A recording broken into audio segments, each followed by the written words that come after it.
Estão animados, pessoal? Irmãos, nós vamos dar continuidade no tema da semana passada, que a gente está falando ainda sobre as funções do Espírito e não deu para me concluir. Então eu vou concluir com os irmãos esse assunto, tá? Daí no próximo domingo a gente parte para... É o capítulo 4 na semana que era, né, gente? Aí semana que vem a gente parte para o capítulo 4, tá, pessoal? Então o que a gente vai fazer? Você que tem a apostila, você pode anotar ainda no capítulo 3, tá? Na verdade está mais voltado para o tema do... Confere para mim, gente, a respeito da salvação. É o capítulo 2 que a gente falou da salvação? É o 2, né? Então, na verdade, a gente fala um pouco da transformação no capítulo 3, correto? Porque no capítulo 3 a gente falou da transformação, que a gente falou relacionada à alma. Só que o capítulo 2 e o capítulo 3, eles estão atrelados. Que a gente está falando sobre a salvação e sobre algumas funções do Espírito. Então, o que acontece? Eu quero concluir essa parte com os irmãos falando a respeito da função do Espírito. E nós falamos já sobre a intuição, amém? Já falamos sobre a intuição, né, pessoal? E falamos também sobre a consciência, né? Alguém lembra o que é a intuição? A intuição é a capacidade de o espírito humano conhecer ou saber algo, independentemente da influência da mente, amém? A consciência é a capacidade do espírito de discernir entre o certo e o errado, amém? É o saber muito antes mesmo da gente fazer, a nossa consciência, ela já dizia se era para fazer ou não, se estava certo ou não. Então nós falamos ainda sobre a consciência, que sempre que a nossa consciência recusar alguma coisa, então o que a gente tem que fazer? A gente tem que parar. Por quê? Porque às vezes a nossa consciência vai reprovar alguma coisa que a nossa mente às vezes está aprovando, amém? E, irmãos, e isso já vai acontecer direto com os irmãos. Às vezes você vai querer fazer alguma coisa e o teu espírito já disse, não faça, não é assim. E de repente a sua mente começa a fazer ponderações dizendo, não, pode fazer, não tem nada a ver, faz assim, entendeu? É só hoje, consegue entender? Então, começa a se tornar calculista. Então, quando você começa a ficar calculista, é porque a tua mente está tentando influenciar você de alguma forma. E por que nós estamos batendo muito nessa tecla? Porque, irmãos, seja sincero, existe uma dificuldade de separar espírito de alma, sim ou não? Temos dificuldade para isso. Então o que acontece? Se a gente não aprender a separar a alma do espírito, nós não vamos conseguir ter uma entrega total para o Senhor. Amém? E hoje nós vamos falar sobre o terceiro princípio, a terceira função do espírito, que é a comunhão. E em seguida nós vamos passar por alguns caminhos, alguns princípios a respeito de como você vai fazer para exercitar o teu espírito. Então, à medida que você for exercitando, porque às vezes você já exercita o seu espírito e você nem sabe. Consegue entender? Aí você fica, pô, será que eu estou fazendo com a mente ou com o espírito? E você vai descobrir hoje que você, por algumas vezes, você já exercitou o seu espírito, ainda que você não sabia que estava exercitando ele. Amém? Então, vamos começar pelo texto de Lucas, capítulo 1. Lucas, capítulo 1, versículo 46. Glória a Deus. Dá para aumentar um pouquinho esse microfone?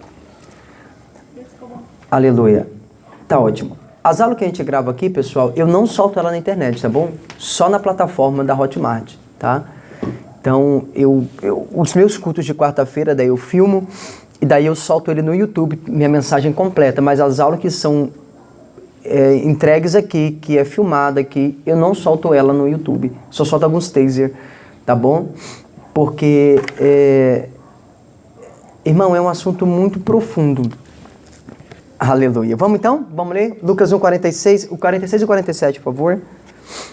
Disse então Maria, a minha alma engrandece ao Senhor, e o meu espírito se alegra em Deus, meu Salvador. Olha que coisa interessante, irmãos.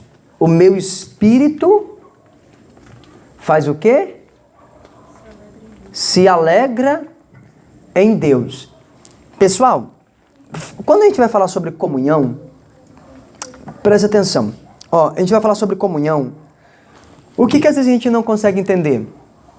O que é comunhão? Antes de vocês dar a opinião, eu só vou passar para os irmãos que a comunhão, ela é uma das funções do Espírito. Amém? Então, a comunhão, ela é uma função do Espírito. É a terceira função do Espírito. Qual que é a primeira? Intuição. A segunda, consciência. E a terceira, comunhão. Tá? Então, por isso que hoje é o domingo da comunhão. Diga glória a Deus. Então, o que acontece? Então, só para os irmãos terem uma noção, a comunhão é uma função do Espírito. E se eu perguntasse para os irmãos qual é o objetivo da comunhão, o que vocês me falariam? O que vocês diriam sobre a comunhão? Quando falam em comunhão, o que vem na mente? União. Mais alguém? É ter momento com Deus. Um momento com Deus. Mais alguém? Irmãos, eu acho que a palavra para comunhão, eu acho que é isso. É um momento, eu acho que união. Né? Vamos ver? Olha só. Daqui a pouco nós vamos ler outro texto, mas olha o que está escrito em Lucas 1,47 que a missionária acabou de ler. No versículo 47 está dizendo: o meu espírito exulta em Deus, meu Salvador. O meu espírito se alegra em Deus. Amém? Então, quando se fala de comunhão, repete comigo, comunhão é adoração. Então, irmão, a comunhão é adoração. E nós vamos falar sobre isso. E o que é adoração? É uma união. É uma união. Então nós vamos ver sobre isso, mas entenda, quando se fala de comunhão, se fala de adoração. Quando a gente fala, irmão, vamos adorar a Deus, qual é a primeira coisa que vem na sua mente? Vou fechar o olho e vou adorar. Eu não sei se você já foi em alguma igreja, pelo menos eu já participei de muita igreja, que diz, irmão, agora fique em espírito de oração. Quando eu falo fica em espírito de oração, o que você faz? Fecha o olho, inclina a cabeça e fica quietinho falando com o Senhor na mente, é ou não é? Sim. Só que o que não ensinaram pra gente? Que orar em espírito não é isso. Oração em espírito é você orar em línguas estranhas. Consegue entender? Isso é orar em espírito. Então, quando a gente fala de comunhão, a gente fala de adoração. Adoração. E quando a gente fala de adorar, não é simplesmente eu ficar quieto em silêncio, com um espírito de tristeza em mim.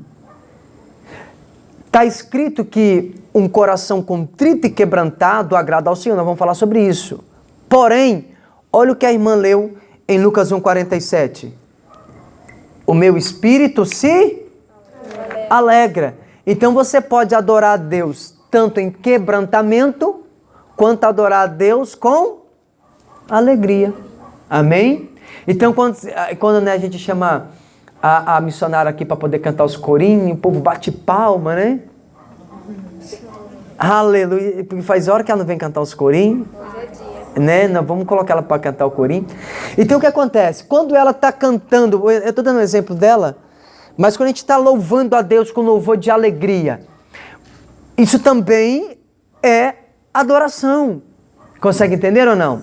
Ontem a gente fez um culto de jovem lá em Campo Grande, então teve o Ministério Gênesis 12 e o Ministério, que eu esqueci o nome agora, que é duas bandas de rap. E daí eles entraram dentro da igreja, daí ele falou assim, pastor, ele de boné à barreta, aqueles roupão bem estilo rap mesmo, falou, pastor, eu não sei quem é mais louco, se é Deus que me chamou ou o Senhor que me convidou. Eu falei, eu acho que já vai mais louco do que eu, Vaso. Ou seja, ele estava louvando, aí tem um baterista lá que é muito bom, irmão, pensa num baterista bom. Aí eu fui falar, antes de eu passar para ele, eu falei assim, irmão, deixa eu explicar algo a respeito de louvor e adoração. Porque louvor, quando eu falo, irmão, vamos louvar, o fato de louvar não significa que está adorando. E eu não preciso adorar só louvando, consegue entender? Então assim, adorar a Deus e louvar ao Senhor. O que é louvar? O que é louvor? A música. Eu posso ouvir música secular? Eu posso ouvir Maiara e Maraísa? Posso ouvir... Fala aí, irmão. Mais algum cantor aí? Almir Sater. Mais alguém? Tá sabendo, né, irmã? Nando Reis. Enfim, Jorge Mateus, Zezé de Camargo, estou sabendo mais que vocês. Eduardo Costa, Henrique Juliano, Zé Neto Cristiano, Zé Neto e Frederico, é isso? Não, João Neto e Frederico. Tá sabendo, né, irmãzinha? Enfim, eu posso ouvir essas músicas? Irmão, aonde mora o problema da música? Porque toda música, independente se ela é cristã ou não, toda música, ela é endereçada para uma entidade. Aonde mora o problema? Eu posso estar na igreja e posso estar efetuando uma música que não foi composta para Deus. Como eu posso estar no mundo ouvindo uma música que não foi feita para o diabo? Mas como eu posso estar no mundo ouvindo uma música que foi feita para uma entidade? Porque toda música, uma entidade recebe ela. Então por que às vezes você vai ouvir na igreja louvores que parecem não tocarem em nosso espírito e não move a gente de dentro para fora? Porque às vezes acontece uma coisa. O que está escrito em João 3? João 3, verso 3 ou verso 6? Abre aí para mim. É o verso 6? O que é nascido da carne, o que é nascido do espírito, é espírito. Então, irmãos, você às vezes vai ver pessoas louvando a Deus com uma voz espetacular. Mas talvez o compositor da música não compôs ela no espírito. E aonde que mora o problema? Se ele não compôs essa música no espírito, independente de quem canta, não vai tocar o espírito de ninguém. Consegue entender? Então é por isso que a gente precisa louvar canções que você sente ela tocar no seu espírito, que ela mexe lá dentro, no espírito, e depois do espírito, qual é o próximo, depois do espírito, o que vem? A nossa alma. Então a música tem que tocar no espírito, espremer a alma, chacoalhar lá dentro, aí o nosso corpo físico vai ter uma reação. Às vezes você vai ver alguém que durante o louvor ela chora. Às vezes você vai ver alguém durante o louvor que ela pula. Às vezes você vai ver alguém durante o louvor que ela dobra o joelho. Às vezes você vai ver alguém que enquanto louva, ela deita e rola. Consegue entender? Por quê? Porque o espírito dela foi tocado. Então mexeu com a alma e teve uma reação no corpo dela. Amém? Então o que acontece? Eu posso louvar a Deus só canções melancólicas para falar que adora a Deus? Não. Eu posso cantar festa de crente, é diferente, a gente vê só alegria entre os irmãos, briga e contenda ficou para trás, porque o dono dessa festa é o Rei da Paz. Se cantar uma música alegre, você acha que eu posso adorar a Deus com uma música alegre? Sim ou não? Sim, porque está escrito Lucas 1,47, o meu espírito se alegra em Deus, o meu Salvador. Então você pode adorar a Deus tanto com quebrantamento, tanto com alegria. Amém, pessoal? Então a primeira coisa que a gente precisa entender, comunhão é uma adoração. E daqui a pouco eu vou falar a essência mesmo da comunhão. É uma espécie de adoração. E adorar a Deus não significa que eu preciso simplesmente adorar triste. Amém? Amém. Posso adorar com alegria. Uma palavra muito boa colocada para comunhão é união. Vamos ver o que está escrito em 1 Coríntios 6,17. Não sei se eu já falei isso para os irmãos, mas eu vou dar, se eu já falei, vou falar de novo para os irmãos memorizar sobre a regra básica de leitura. Por exemplo, Sempre que a gente for ler no Antigo Testamento, se conjuga no masculino, no Novo Testamento no feminino. Eu já falei sobre isso aqui, não, né? Por exemplo, quando eu falo, vamos abrir na carta de Paulo aos Coríntios. Como você falaria para alguém, vamos abrir a Bíblia em Coríntios? Porque tem 1ª e 2ª Coríntios, né, irmão? Geralmente eu já vi até ministros até famosos, dizendo assim, abra a sua Bíblia em 1 Reis. Você já ouviu isso? Já, né? Em 1 Samuel, sim ou não? Só que essa colocação é errada, porque não se diz 1 Reis, nem 1 Samuel, nem 1 Crônicas. É 1 Samuel, 1 Crônicas, 2. Consegue entender ou não? O Antigo Testamento sempre você vai conjugar no masculino, no Novo Testamento no feminino. Por exemplo, eu mandei abrir em Coríntios 6,17. Como que falaria? 1 Coríntios 6,17. Amém? Parabéns. Eu gosto de estar aqui nos domingos, irmão, amo. 1 Coríntios 6,17. Então a gente pode adorar a Deus também com alegria, né, irmãos? 1 Coríntios 6,17, tá? Quem achar aí pode ler. Mas o que se ajunta com o Senhor é um mesmo Espírito. O que se ajunta com o Senhor é um mesmo Espírito. Mais alguma tradução diferente? Aquele que se une ao Senhor. Amém? Na dela está o que se ajunta, na outra está o que se une. Então a palavra correta para comunhão, a gente pode falar união. O que se une ao Senhor. Então observa o texto. O que se une ao Senhor é um espírito com Ele. Amém? Então observa, você tem um espírito. Quando o seu espírito se ajunta, se une com o Espírito de Deus, o que acontece? Está no texto. Ele se une. Quando você se une, É o mesmo Espírito. Vira o mesmo Espírito. vira o mesmo. Então você, quando uniu com o Senhor, com o seu espírito, aconteceu exatamente. Lembra daquele texto que está escrito? Portanto, deixará o homem pai e mãe e unir-se-á a sua mulher. E unir-se-á. O que é unir? É um casamento. O que é unir? É se ajuntar. O que é unir? É misturar. Entenda, esse negócio de casa separa, separa e casa é coisa do homem. Porque na visão de Deus é uma união, é um casamento que não pode se separar. Agora entenda, o homem pode casar e amanhã divorciar. Mas o texto está dizendo, quando você se une com Deus, quando você casa com o Senhor, você se torna um com Ele. Seu espírito é eterno. Você casa com Deus para a eternidade. Aleluia. Então você uniu com o Senhor. E se você se uniu com o Senhor, você se tornou um espírito com Ele. Irmão, eu quero que vocês entendam que depois que você se uniu com Deus, não tem diabo no inferno, não tem anjo no céu, não tem homem na terra que pode te separar de Deus. Aleluia! Aleluia! As pessoas querem te afastar de Deus, querem colocar coisa na sua cabeça, mas você já se uniu com Deus e Ele diz, eu casei com você e eu não separo de você. Aleluia!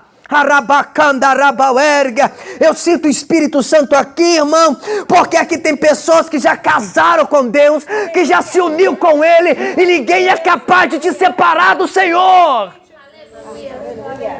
Glória a Deus! Aleluia! Vão falar, vão criticar, vão te apontar, mas o que importa é que você sabe, o meu espírito está casado com Deus e não separo dele. O que é unir? Unir é a mesma coisa que amalgamar. O que é amalgamar? Mistura, não se separa mais. É para sempre. E às vezes as pessoas querem colocar na sua cabeça, você está distante de Deus? Está não, irmão. Ah, mas eu fiquei muito tempo sem ir no prédio. Problema. Você casou com Deus. Se você casou com Deus, você não separa mais. Quando você entender isso, não tem barreira, não tem provação, não tem falta de dinheiro, não tem crítica, não tem calúnia capaz de falar, você está longe de Deus. Mentira! Você casou com Deus, se você casou, você não se separa mais, o seu espírito é eterno. Então quando você falou, Senhor, eu entrego a minha vida para Ti, eu te confesso como meu único e suficiente Salvador, você casou com Ele. E ninguém mais pode separar. O que se une ao Senhor é um com Ele, é um só espírito com Ele. A Bíblia diz que o Senhor, Ele nos procura. Você casou com o Senhor, você virou um com Ele. Diga glória a Deus. Glória a Deus. Ninguém te separa mais do Senhor. Aleluia. Então toda a comunhão genuína com Deus é feita no nível do nosso espírito. E pastor, como que eu vou perceber essa comunhão? Essa comunhão você não se percebe ela na mente. Essa comunhão você não se percebe ela, irmão, na sua alma. Essa comunhão você se percebe no seu coração. Amém? Então o que acontece? Às vezes você vai estar no culto e quando, por exemplo, o louvor, quando começar o momento de louvor, não fica tentando buscar a Deus com a sua mente. A sua mente, irmão, ela vai te ludibriar por várias vezes. Você vai estar no culto e aí o seu espírito está querendo buscar a adoração. O seu coração precisa sintonizar com o Senhor. Mas a sua mente vai estar dizendo assim, que hora vai acabar o culto? Que hora vai acabar o louvor? Você tem que pagar uma conta amanhã? Você tem que viajar amanhã? Amanhã você tem uma prova? Amanhã, depois. E ontem? E quem foi? E quem ficou? Consegue entender ou não? A sua mente vai tentar te ludibriar para tirar o seu foco da comunhão. Só que você não pode buscar a Deus e adorar a Deus com a sua mente. É claro que pensar nas coisas do céu, nas coisas de Deus é bom. Amém? E isso nós vamos ver mais para frente. Temos que pensar. Só que na hora de adorar, você não pode ficar tentando adorar a Deus com a mente. Tem que ser algo mais profundo, mais íntimo. E aonde você percebe essa comunhão? No coração. Amém? Porque o coração, ele não é esse órgão. Eu tenho falado muito sobre isso. Ele não é esse órgão que pulsa. Quando eu falo de coração, eu falo de algo íntimo, lá do Espírito. Amém, pessoal? Então Deus não é notado pelos nossos pensamentos, sentimentos e intenções, mas Ele é notado em nosso espírito. E por que Deus é notado no nosso espírito? Nós já falamos sobre isso aqui. Alguém lembra? Por que Deus ele vem no nosso espírito? João 4:24 responde. Porque Ele é espírito. Deus é espírito. E importa que os que o adorem em espírito e em verdade. Amém? Então Deus ele vai buscar o nosso espírito. É no nosso espírito que nos unimos com o Senhor e mantemos comunhão com Ele. Ou seja, é no espírito que mantemos comunhão, é no espírito que nós adoramos. Então quando você vai numa igreja e fala, irmão, adora com a alma, não é assim que a gente ouve? Adora com a alma. Só que a adoração com a alma é muito rasa. Amém? Você precisa adorar com o espírito. Fica lá atrás, mais profundo, mais íntimo. Aí quando você adora com o espírito, aí você não precisa se preocupar com a alma, que ele vai transbordar para ela. Aleluia. Amém? Então tudo que Deus faz é a partir do nosso espírito. E uma coisa muito importante que a gente precisa entender é que tudo acontece de dentro para fora e nunca de fora para dentro. Irmãos, entenda, Deus não trabalha no homem de fora para dentro. Deus sempre trabalha de dentro para fora. Deus sempre faz isso. É por isso que Deus sempre busca o espírito do homem, a alma e depois o corpo. Agora, você já parou para pensar, você já parou para observar que a música, a canção, ela é a única coisa que consegue tocar os nossos 3 níveis ao mesmo tempo? A música toca o corpo, ela toca a alma e o espírito. Ela toca o espírito, ela toca a alma e ela toca o corpo. Amém? Então, quando for adorar a Deus, eu tenho que adorar a Deus no espírito. Então, se eu fosse resumir para você comunhão, o que eu diria para você? Comunhão é é a capacidade do Espírito, quiser anotar, anote. Comunhão é a capacidade do nosso espírito se conectar com Deus. É uma conexão. Então, a comunhão é a capacidade do nosso espírito humano se conectar com Deus, se plugar com o Senhor, sintonizar com Deus.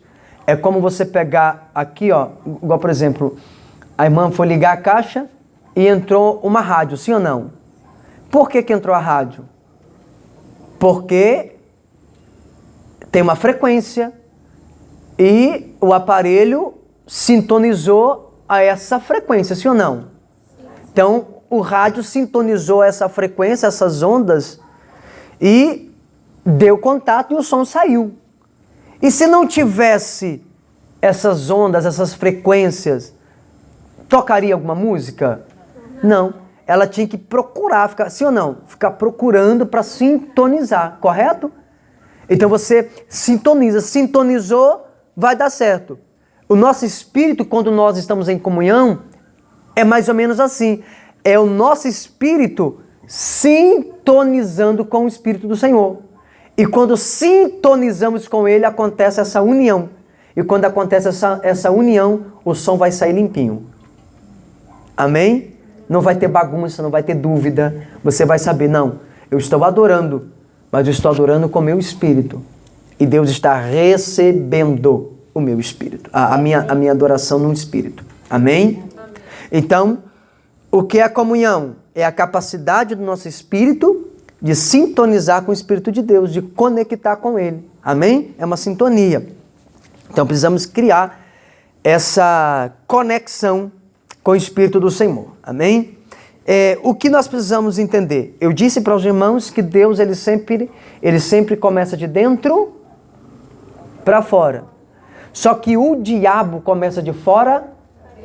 Então todas as vezes que você receber crítica, todas as vezes que você receber crítica de alguém, não pode falar isso, né, irmão? Não pode falar essas coisas aqui não, né? Pode. Quando alguém critica você pelo seu modo de vestir, significa que essa pessoa está sendo um instrumento do diabo. Ela está sendo uma ferramenta de Satanás, porque quem começa de fora para dentro é o diabo. Lembra do Éden? O fruto era agradável, era boa para o paladar. Quando ela olhava, enchia os olhos, alma. E quando ela comeu, matou o espírito. O diabo sempre vai começar de fora para dentro. Agora Deus não. Ele começa lá dentro, lá no espírito. E quando ele percebe que você está cheio, aí vem para sua alma. Aí nós já aprendemos aqui, na nossa alma acontece a metamorfose. Aí depois que passou esse processo de metamorfose, aí vem para o corpo. Aí no corpo, você não precisa esperar ninguém falar nada, porque o seu comportamento vai falar. Diga glória a Deus. Então tome muito cuidado quando alguém for falar do seu estereótipo. Então o diabo sempre começa a agir pelo corpo, de fora, tentando atingir a nossa alma. É de fora para dentro, enquanto Deus, por sua vez, age de dentro para fora. Amém?